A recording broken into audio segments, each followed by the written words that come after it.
முன்னிலும் அதிகமாய் சத்தமிட்டு, தாவீதின் குமாரனே எனக்கு இறங்கும் என்றவரை நோக்கி கூப்பிட்டார். கர்த்தராகிய இயேசு அங்கே நின்றார். இயேசு அங்கே நின்றார். இயேசு அவனை அழைத்து வர சொன்னார்.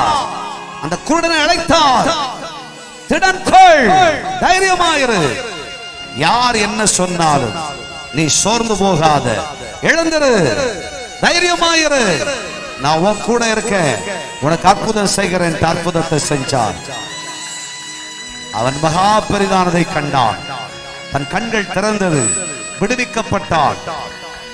அவன் அற்புதத்தோடு திரும்பினான். விசுவாசம் இருந்தால் கர்த்தருக்கு ஸ்தோத்திரம் சொல்லி கையை தட்டி ஆண்டவருக்கு ஒரு நன்றி சொல்லுங்க பார்க்கலாம்.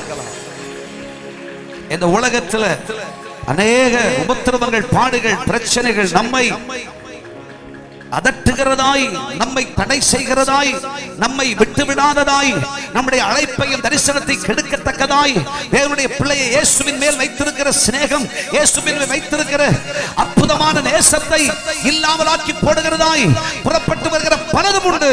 ஆனால் அவைகளை உதறி போடு. நீயோ நீயோ அற்புதம் அற்புதம் அற்புதம் அதிசயங்களை காண்பாய். அந்த குருடனுக்கு இயேசு சொல்லும் பொழுது சொன்னார், don't worry about it, always I am with you. திடன் கொள், நீ சாதாரணமானவன் அல்ல, நீ அசாதாரணமானவன். இந்த உலகத்தில் உனக்கு உபத்திரவம் உண்டு, திடன் கொள்ளுங்கள், இந்த உலகத்தை தான் நானும் ஜெயிச்சிருக்கேன்னு சொன்னார். இந்த உலகத்தை தான் நானும் ஜெயிச்சிருக்கேன். நான் வந்த வழிதான் நீ வந்துகிட்டு இருக்க. அதனால நீ கலங்காத. நான் எந்த வழி வந்திருக்கிறனோ அந்த வழியை நீ சிலுவை எடுத்துக்கொண்டு நடந்துகிட்டே இரு. நீ வெற்றி மேல வெற்றி, வெற்றி மேல வெற்றி, அற்புதத்தின் மேல் அற்புதங்களை நீ அனுபவிப்பாய். நீ பெரிதானவைகளை காண்பாய்.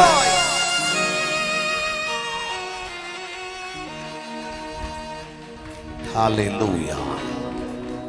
Amen. Amen. நம்ம கர்த்தர் சொல்றாரு,